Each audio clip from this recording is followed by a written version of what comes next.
messieurs, bonsoir. Merci d'avoir choisi RTI 1 à la une de ce 20h. La Côte d'Ivoire est le premier pays francophone à abriter le Forum économique public privé Japon-Afrique. La 3e édition a débuté ce lundi à Abidjan en présence du Premier ministre Robert Begré-Mambé. Les entreprises japonaises et africaines veulent renforcer leur partenariat au profit des populations. Le Conseil international consultatif du cajou est en conclave dans la ville historique de Grand-Bassam. Les 11 États membres veulent relever le défi de l'industrialisation de la filière cajou en Afrique. En 72 heures, ils vont donc élaborer des stratégies en prélude au prochain Conseil des ministres du CICC.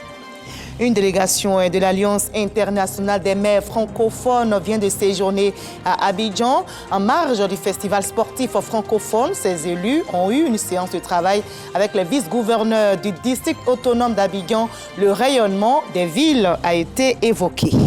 Et enfin, en Allemagne, le verdict est sans appel pour le chancelier Olaf Scholz.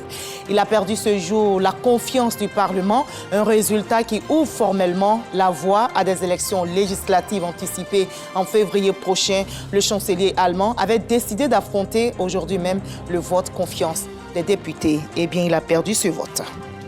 Soyez bienvenue sur RTI 1. Abidjan accueille en ce moment même le 3e forum économique public privé Japon-Afrique. C'est une première en Afrique francophone. L'enjeu est clair, renforcer les partenariats économiques entre les entreprises japonaises et africaines. Le Premier ministre Robert Begré-Mambé a présidé la conférence qui a débuté ce lundi matin. Jean-Luc Bambo, le reportage. C'est devant un impressionnant parterre de personnalités qu'a été lancée cette rencontre. Le Forum Japon-Afrique, une première en Afrique francophone après l'Afrique du Sud et le Kenya, mobilise une trentaine de ministres africains et des représentants de haut niveau du Japon. La vision que nous avons au Japon correspond à celle évoquée par l'Afrique et c'est pour ça que nous essayons d'apporter, n'est-ce pas, cette autonomisation des différentes entreprises et entrepreneurs en Afrique. Les échanges commerciaux entre l'Afrique et le Japon, estimés à 26 milliards de dollars en 2023, témoigne de la solidité des relations économiques entre les deux régions. Le Japon et l'Afrique entretiennent des relations économiques solides, bâties sur une coopération mutuellement bénéfique. Je voudrais me féliciter de la mobilisation de la communauté des affaires autour de ce forum à l'effet de prendre toute leur place dans la consolidation des relations d'affaires entre l'Afrique et le Japon, et ce en ligne avec l'agenda 2063 de l'Union africaine. La Côte d'Ivoire, avec un volume d'échanges évalué à 185,6 milliards de francs CFA en 2023, ambitionne de renforcer son partenariat avec le Japon pour consolider son leadership économique en Afrique de l'Ouest. Le patronat ivoirien vous accueille à bras ouverts et se tient prêt à développer avec les entreprises japonaises des joint ventures et des partenariats solides pour tirer profit des opportunités qu'offre la Côte d'Ivoire dans les différents domaines de l'agriculture, à l'industrie, en passant par l'énergie, les infrastructures et bien d'autres. Le Premier ministre Robert Begré-Mambé a invité les entreprises japonaises à intensifier leurs investissements en Afrique, un continent riche en opportunités et doté d'un fort potentiel de croissance. Les investissements japonais peuvent faire confiance à la Côte d'Ivoire, à la politique économique et sociale du président de la République, qui, mis ensemble au fond de ces pays, l'un des exemples à même de combiner l'amélioration substantielle des conditions de vie, tant en milieu rural cubain que de celui des indicateurs économiques et financiers. La première journée du forum qui s'achève demain mardi a été marquée par la signature de plusieurs mémorandums d'entente pour des projets d'investissement. Un signal fort pour l'avenir alors que Japonais et Africains s'accordent sur une vision commune, celle d'une Afrique en pleine transformation économique, soutenue par des partenariats solides et innovants. Le Premier ministre Robert Begré-Mambé a également présidé une rencontre de haut niveau ce lundi. La réunion a mobilisé les collectivités territoriales, les districts autonomes et les partenaires financiers. Leurs objectifs sont entre autres évaluer les dispositifs d'insertion des jeunes, élargir leur portée à toutes les régions et districts autonomes et renforcer le rôle des collectivités dans la lutte contre le chômage des jeunes. Cette démarche reflète l'engagement du gouvernement ivoirien à améliorer l'employabilité des jeunes. La présidente du Sénat de Côte d'Ivoire, Kandia Camara, vient d'intégrer une génération. C'est la génération Obojol qui est au pouvoir pour 8 ans à Mopoyen, village situé dans le département de Dabo. La bourgade était en fête et vous allez le voir, la fête des bèbes. La génération est installée et comprend 40 membres, nous rapporte Kader Sogodogo. Mopoyem, village du département de Dabo. Une procession de la génération Obojol, forte de 40 membres, conformément aux us et coutumes qui relèvent de la tradition préservée depuis des lustres. Cette génération est en route pour prendre le pouvoir. Elle s'installe pour les 8 années à venir. Membre de cette génération, la présidente du Sénat de Côte d'Ivoire, Kandia Kamisuko Camara.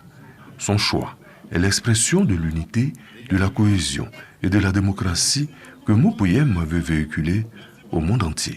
Les Obojol sont encouragés par Adjesila Samek, ministre délégué au sport et fils du terroir. Gouverner, c'est diriger, certes, c'est éclairer. C'est veiller à assurer l'équilibre de son village, de sa cité. Servir, c'est se mettre au service des autres, être à l'écoute de leurs préoccupations. Kandia Kamisuko Camara salue cette leçon de démocratie avec les pieds dans la tradition du peuple Adjoukou. La gestion se fait par classe d'âge. Les plus jeunes apprennent auprès des aînés. Les plus jeunes patientent le temps que leur tour arrive. Ça, c'est une leçon. Nous sommes des camarades, mais membres de la génération régnante ici, à Mopoyen.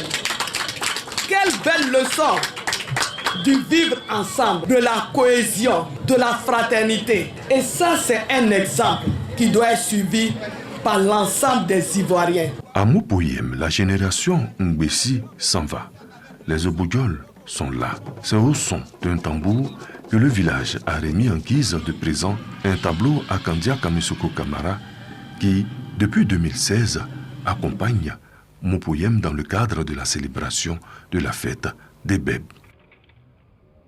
Les populations du village de Niababli dans la sous-préfecture de Sassandra gardent aussi le sourire en cette fin d'année.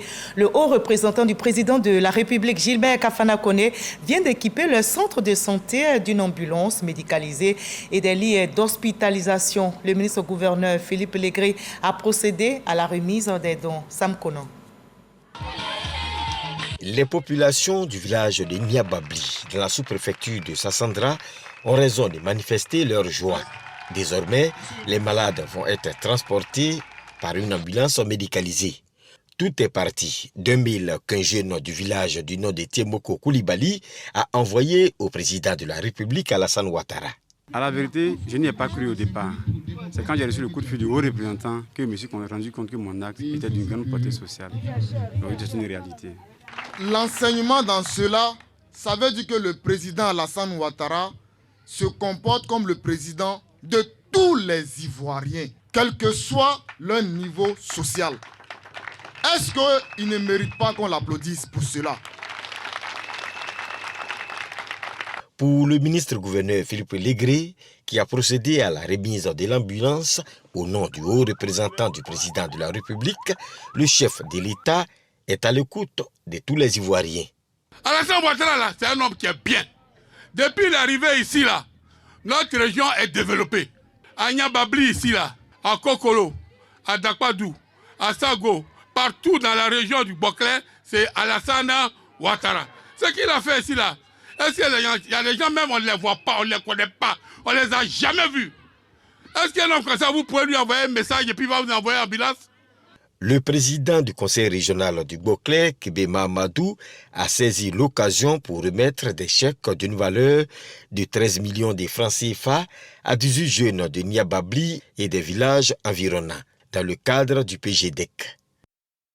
Nous partons pour le canton Terre à Biancouma dans le Tongpi. Les personnes du 3e âge de cette région ont aussi reçu des dons de la part du président de la République. Et bien en reconnaissance, les cadres en communion avec les populations ont organisé une cérémonie d'hommage au chef de l'État, Siaka Kone Masouela.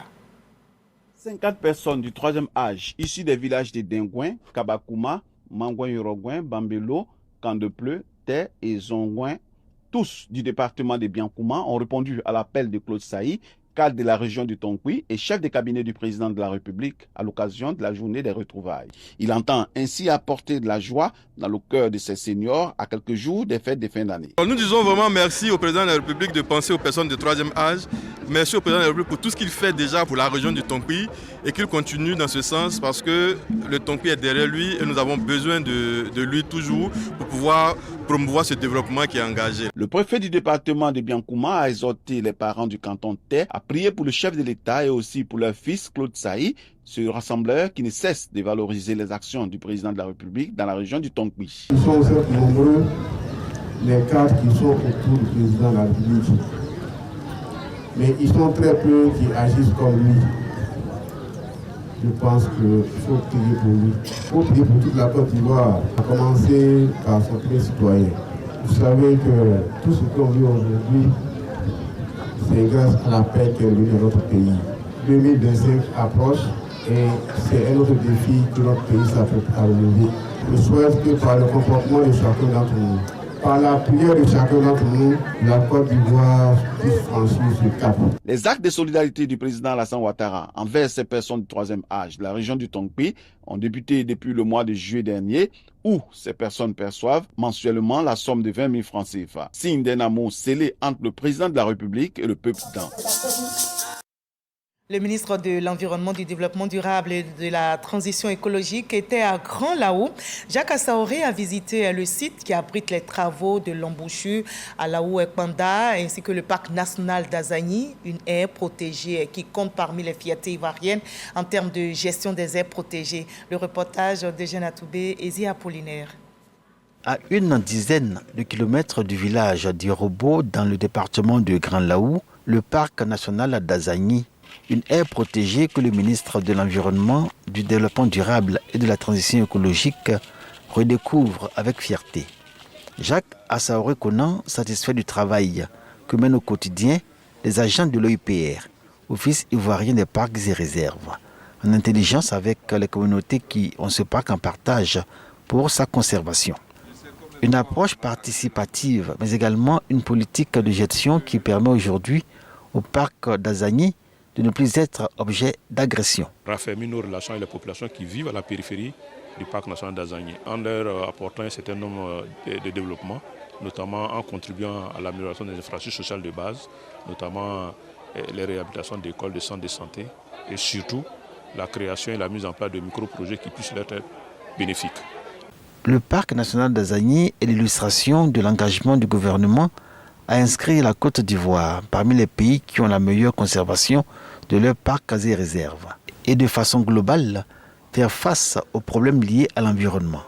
Jacques Assaoré Conan l'a réaffirmé lors de sa visite à Laou-Ekpanda, village qui abrite les travaux de l'ouverture de l'embouchure, lesquels visent essentiellement à stabiliser tout le cordon sablonneux du littoral Avikam dans le but de freiner l'érosion côtière. Cette plage,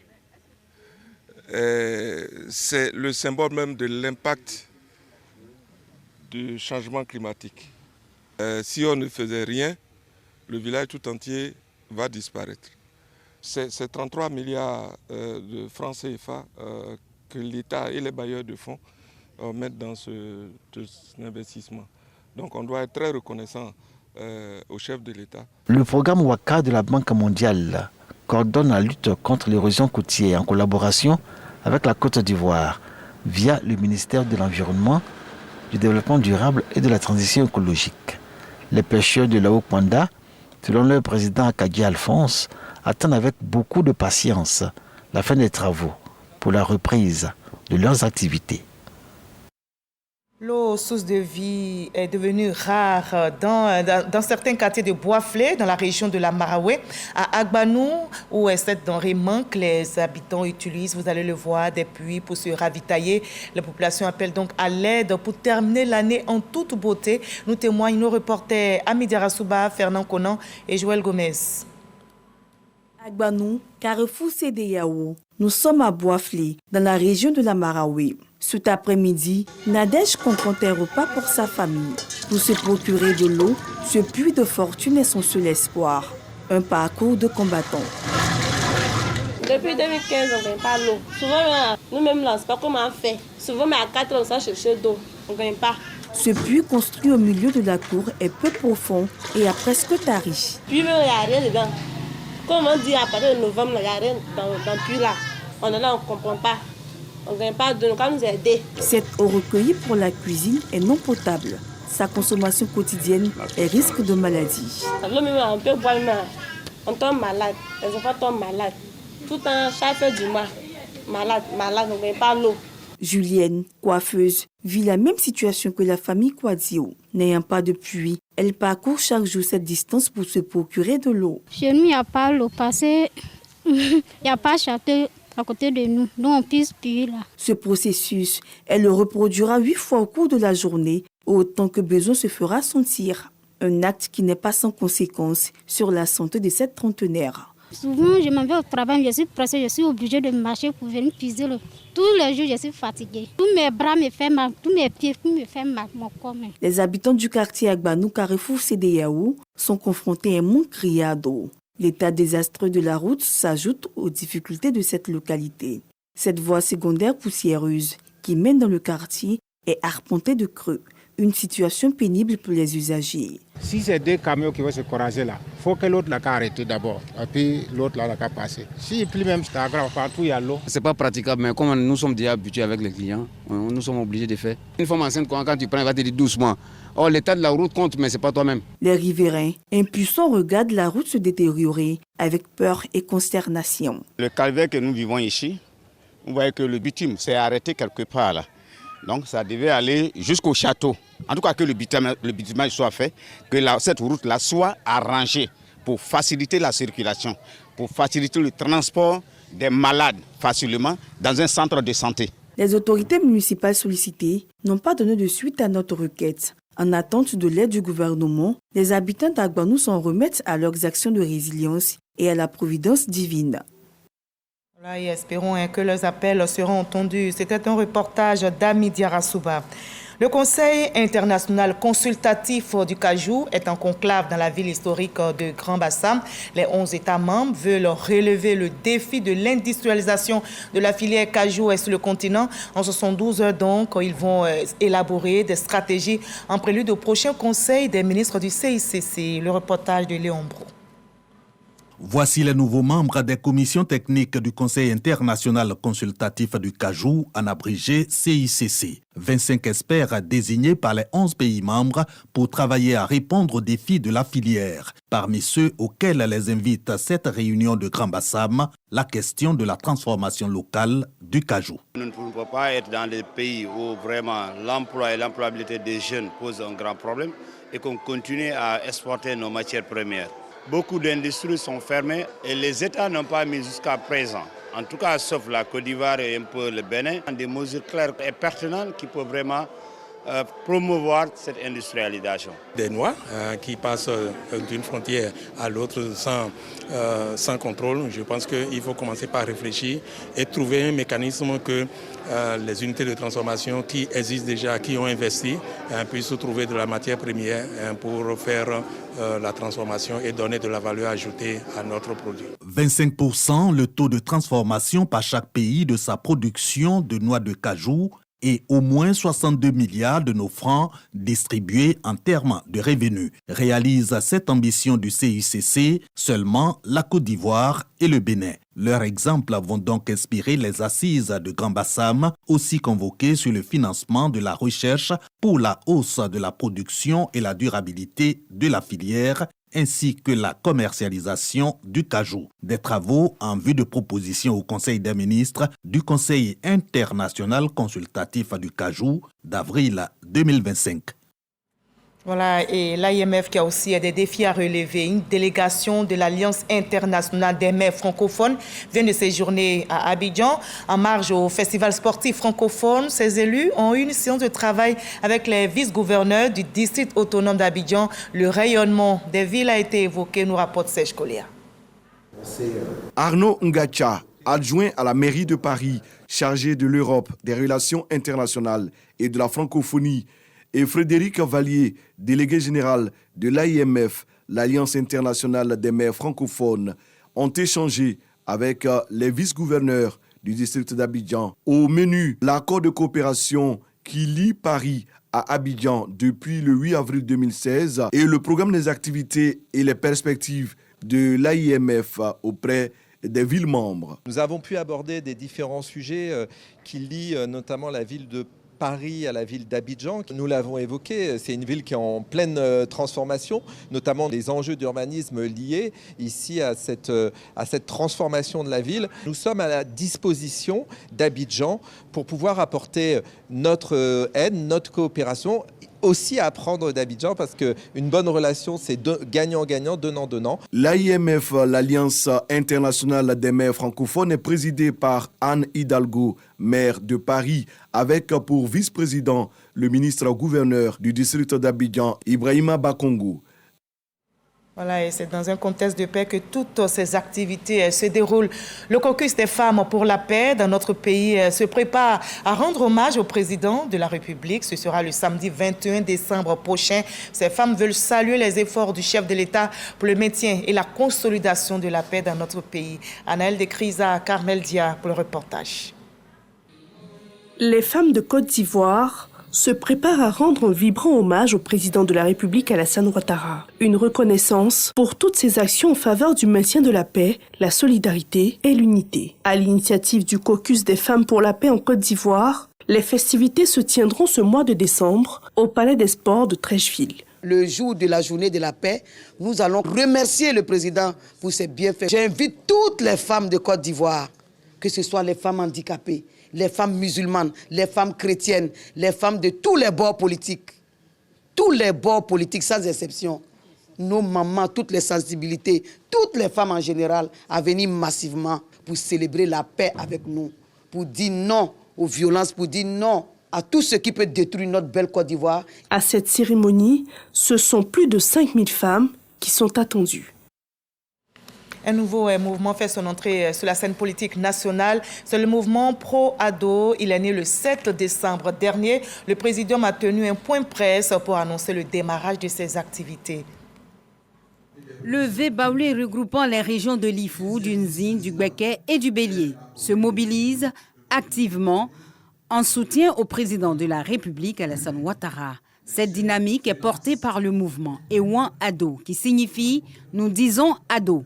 Ce mouvement témoigne de l'engagement des populations locales à accompagner les actions du chef de l'État. C'est au cours d'une conférence de presse que le mouvement est présenté. Ce mouvement fédérateur travaillera en parfaite intelligence avec les coordinations régionales du RHDP et s'adressera aux cibles suivantes. Les Baoulés vivant dans le V-Baoulé et dans les régions de la zone forestière.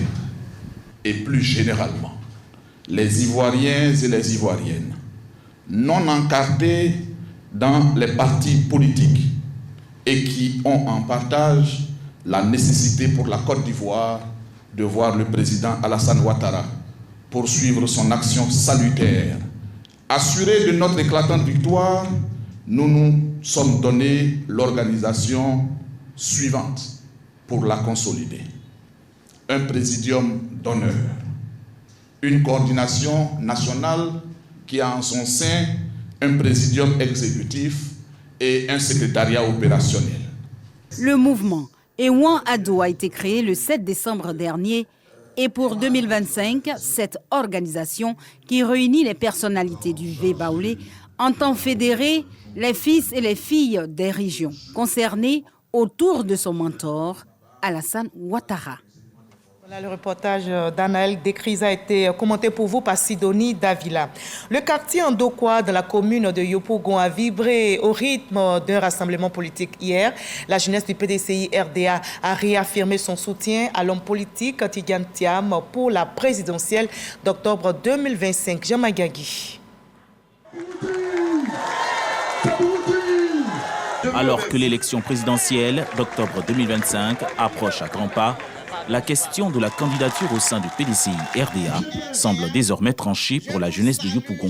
La jeunesse du PDCI RDA à Yopougon est unanimement engagée à soutenir la candidature du président Cheikh Tidiane Thiam à la convention d'investiture prochaine et au-delà à la présidentielle prochaine. Ce meeting a permis de rappeler que le PDCI RDA, malgré les dissensions internes, reste une famille unie derrière son président, Tidiane Thiam, et la jeunesse du PDCI RDA se dit prête à s'investir pour sa victoire. Nous sommes retrouvés ici pour lancer ce signal fort. Pour dire qu'à Yopougon, nous marchons désormais dans l'unité, dans la réconciliation. Et nous parlons d'une seule et même voix. Nous avons réuni nos militants ici parce que nous avons eu à faire une déclaration des 9 délégations. Et il fallait confirmer que cette déclaration vient des secrétaires généraux et tout le personnel politique de Yopougon. C'est pourquoi nous sommes réunis ici. Pour leur dire de rester concentrés. Abi Raoul, membre du bureau politique, était aux côtés des jeunes de Yopougon pour porter le message du parti. Nous avons simplement rappelé les fondamentaux du président Cheikh Tidiane Thiam. Le président entend faire la politique autrement.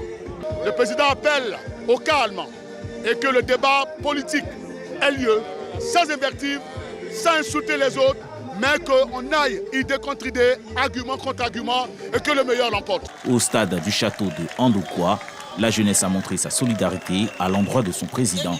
Ce meeting marque le lancement d'une série de rassemblements pour mobiliser l'ensemble des jeunes du parti sur toute l'étendue du territoire national. Au plan religieux, on prie pour la paix. Les musulmans de Côte d'Ivoire prient justement pour la paix dans notre pays et c'était lors de la commémoration de l'anniversaire du prophète de l'islam qui a eu lieu à la mosquée Salam d'Abobo. Le reportage de Patricia Omouetia et Sissé Ibrahim. Cette journée est une occasion exceptionnelle pour les fidèles musulmans d'Abobo de commémorer l'anniversaire de la naissance du prophète de l'islam. Cet événement, cher à la communauté musulmane, est l'occasion de rassemblements spirituels et de prières au sein de la mosquée Salam d'Abobo. Bouraïma Ouattara, maire de la commune de Bouna et parrain de cette cérémonie de prière, s'engage à soutenir et à promouvoir la cohésion et le vivre ensemble. Le prophète, paix et salut sur lui, a montré par son exemple que la jeunesse est un temps pour cultiver la droiture, la connaissance et la piété. Ensemble, nous devons faire en sorte que cet héritage spirituel devienne une source de fierté et d'inspiration pour les générations futures. Le cheikh Kiwam Din El Hadj Mori Moussa Kamara, imam de la mosquée Salam d'Abobo, a invité les fidèles à renforcer les liens de fraternité et de solidarité au sein de la communauté. Dans son message, le cheikh Kiwam Din a imploré Allah afin qu'il protège le président Alassane Ouattara et l'inspire davantage pour le développement de la Côte d'Ivoire. Alors, ce week-end également, les chrétiens étaient au rendez-vous. Ils ont prié pour la paix dans notre pays et c'était au temple Jéhovah Jireh de Niangon à Djamé où s'est déroulé un culte d'action et de grâce pour la consécration du révérend pasteur Mobio Aristide Cyril. C'est une organisation de l'église méthodiste de Côte d'Ivoire. Yves Niazale, Davis Oyo et Gamasso est pour le reportage. La communauté méthodiste temple Jéhovah Jireh de Niangon à Djamé est en fête.